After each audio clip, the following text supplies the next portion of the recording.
Welcome to Kenton Teaches. Enjoy the video. In this video, I will explain how to reset your Audi TT tire pressure.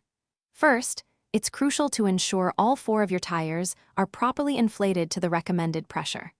You can find these specific values on a sticker, usually located inside your driver's side door jamb.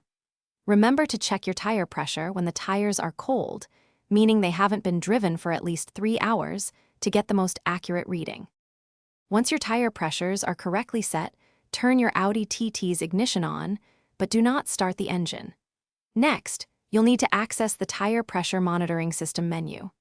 This is typically done by pressing the menu button on your center console, then using the circular scroll to select Car on your virtual cockpit or MMI display.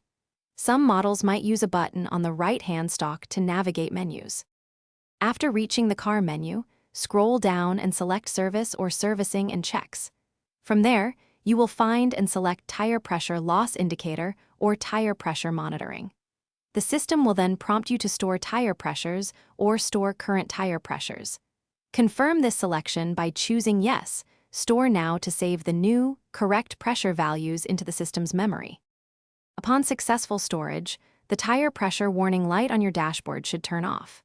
It's a good idea to drive your Audi TT for about 10 to 15 minutes at a consistent speed to allow the system to fully calibrate.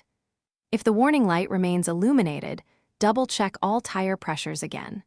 If the issue persists, it might indicate a system malfunction or a slow leak, and it's best to consult a qualified service technician. Thanks for watching. Please subscribe if this video was helpful.